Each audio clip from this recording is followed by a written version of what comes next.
Voici des personnes qui ont en commun ce que personne d'autre ne possède. La richesse, des malédictions, la prise de risque, des problèmes avec la loi, des secrets anciens et des découvertes récentes. Et on va commencer par lui.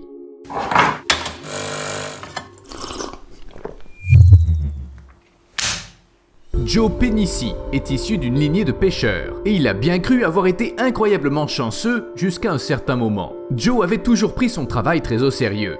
Il avait même fixé des caméras GoPro au filet de pêche de son chalutier pour voir exactement comment le filet se déplaçait au fond de l'eau. Il avait fait ça pour améliorer sa technique, mais notre pêcheur ne se doutait pas qu'un jour, en étudiant les images, il repérerait quelque chose de couleur dorée. Une trentaine d'objets rectangulaires aux arêtes vives. Des objets qui scintillaient d'une manière très familière.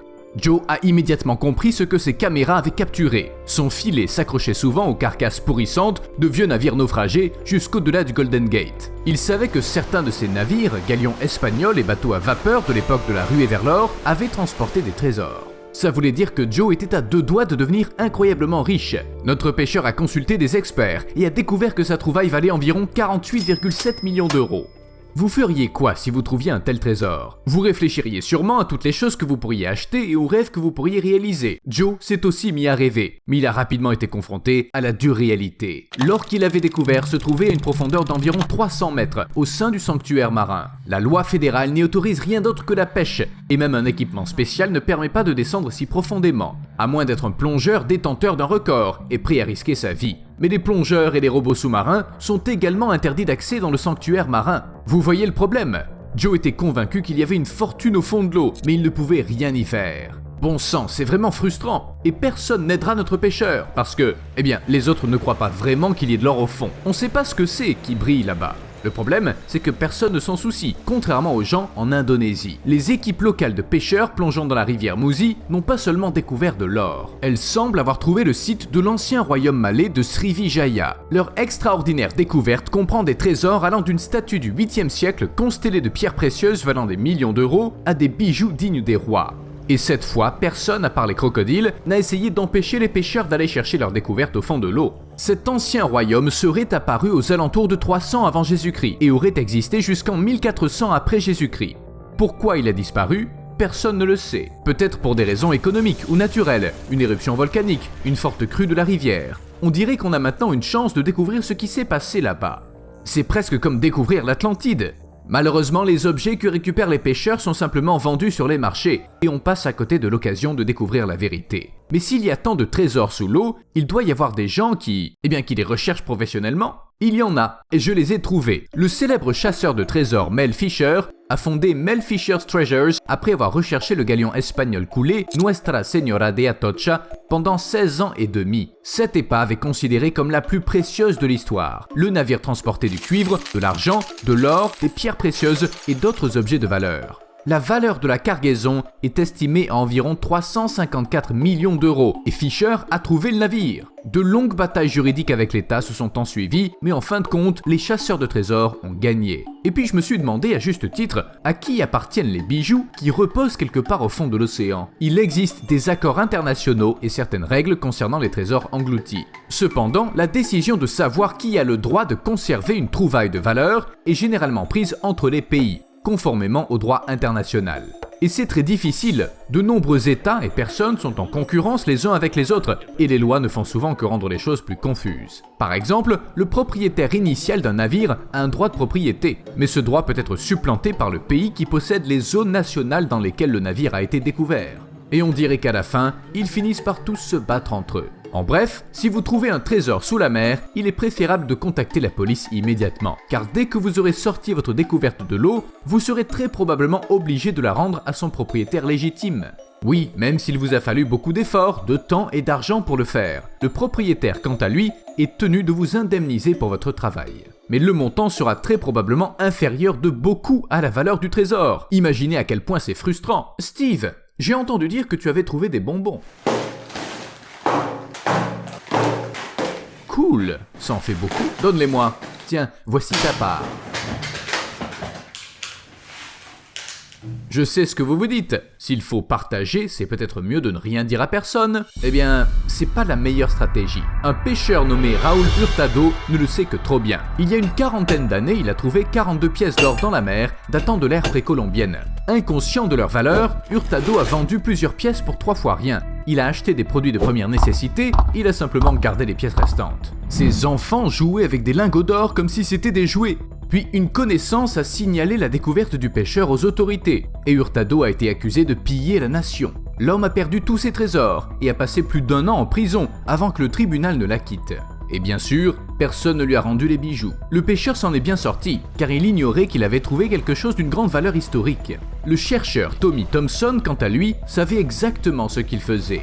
Dans les années 80, il a découvert le navire postal SS Central America, qui avait coulé avec à bord 13,6 tonnes d'or. Il a remonté une partie des trésors et en a tiré beaucoup d'argent. Il a ensuite refusé de divulguer l'emplacement de 500 pièces anciennes et a simplement disparu. C'est une histoire plutôt confuse, qui implique des investisseurs et des poursuites judiciaires. Mais à ce jour, ça fait 6 ans que Thompson est emprisonné pour outrage à la cour, parce que il refuse de dire aux autorités où se trouvent les pièces manquantes. Quand on tombe sur des histoires comme celle-là, on se dit qu'après tout, c'est pas si mal de ne pas trouver de trésors. Bien sûr, on ne devient pas riche, mais on finit pas non plus en prison. Il semble que le moyen le plus sûr d'être un chasseur de trésors soit d'avoir 6 ans et de remonter accidentellement du fond d'un lac avec un aimant le coffre-fort de la voisine volé 8 ans plus tôt. Les parents de Knox Brewer ont immédiatement signalé la découverte. Apparemment, ils savaient qu'en cas contraire, il pourrait avoir de gros problèmes et le coffre-fort a été rendu à la voisine. Ça lui a fait plaisir et le garçon a dit qu'un jour il deviendrait officier de police. Et il a raison, il est préférable de coopérer avec la police quand on pêche. Ce qui compte, c'est de ne pas trop en faire. Comme en Inde, où 177 pêcheurs ont été incorporés dans la police pour avoir apporté leur aide pendant les inondations. Ils ont été envoyés à l'académie, puis affectés à la surveillance des zones côtières. Qu'en pensent les pêcheurs eux-mêmes ? Personne ne le sait. Merci du coup de main. En guise de récompense, vous allez maintenant travailler pour nous. En fait, on préférait continuer de pêcher, comme avant.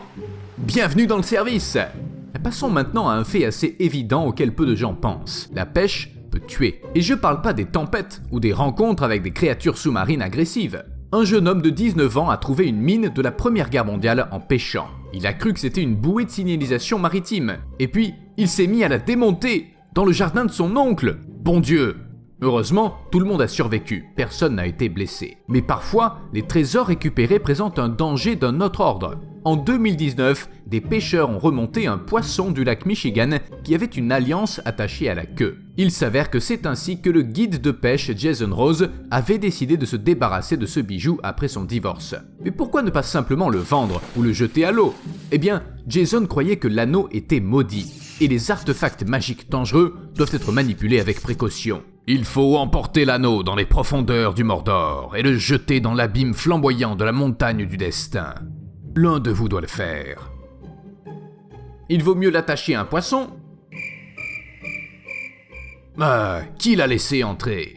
Mais le plus surprenant dans cette histoire, c'est la réaction du pêcheur qui a attrapé le poisson avec l'anneau. Il a soudain convenu que l'anneau était maudit. Il avait eu des problèmes avec les commandes du bateau, le moteur était tombé en panne et le tuyau avait éclaté. Les gars, il faudrait peut-être l'emporter au Mordor après tout. Ou essayer de repêcher un autre artefact plus utile. Eh bien, en cherchant des histoires de telles découvertes salvatrices, j'en ai trouvé qu'une seule, où le pêcheur s'est attrapé lui-même. Nathan Rogers est accidentellement tombé par-dessus bord alors que son bateau était en pilotage automatique et se dirigeait vers le rivage, mais il s'est empêtré dans les filets. Il a été traîné à travers la mer glaciale sur 8 km avant d'être trouvé sur le rivage. Le pêcheur a pu être sauvé, tout ça grâce au filet. On peut dire que ce type a attrapé sa propre vie, vous ne croyez pas ? C'est aussi un trésor en quelque sorte. De toute façon, je pense qu'il est plus intéressant de découvrir des êtres vivants, ne serait-ce que parce qu'ils ne restent pas toujours au même endroit, sauf quand il s'agit d'un étalage de marché. Quoi, vous pensez qu'on ne peut rien y trouver d'unique? Ah! Dave Elbert découvre de nouvelles espèces de requins simplement en visitant un marché de Taïwan. Les pêcheurs locaux vendent tout ce qu'ils peuvent attraper, et parfois, on peut y trouver des spécimens uniques. Sur ce seul marché, Dave a réussi à découvrir 10 nouvelles espèces. Dites-nous, comment avez-vous réussi à faire cette découverte? Eh bien, en fait, je suis simplement sorti faire des courses. Et bien sûr, on ne peut pas parler de découvertes étranges dans la mer sans mentionner le vomi de baleine, également connu sous le nom d'ambre gris. On en trouve régulièrement dans le monde entier, et ça vaut beaucoup d'argent. En 2021, des pêcheurs yéménites ont extrait d'un cachalot du vomi de baleine d'une valeur de près d'1 million d'euros. Mais vous avez probablement vu de telles histoires sur notre chaîne. Et un sébaste de 200 ans, une rareté incroyable. Ce poisson a été pêché en Alaska et pesait environ 18 kilos. Le fait est que le sébaste continue de grandir en vieillissant, ce qui signifie que plus le poisson est gros, plus il est vieux, et plus il est considéré comme rare. Peut-être que le chat aussi est rare. Non, pas du tout.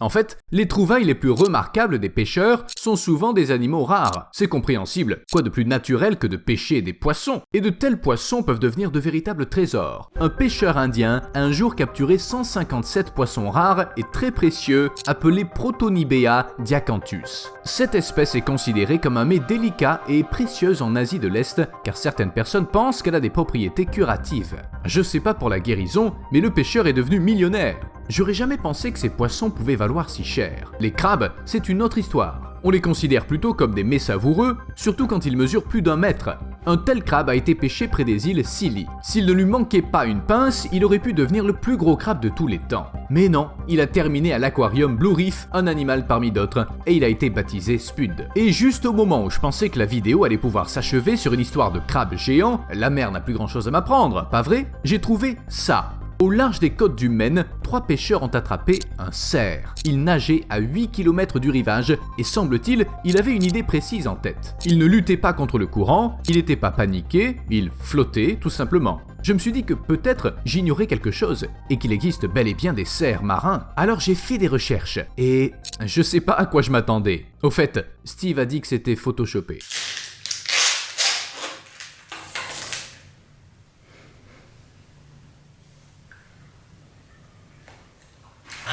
À plus.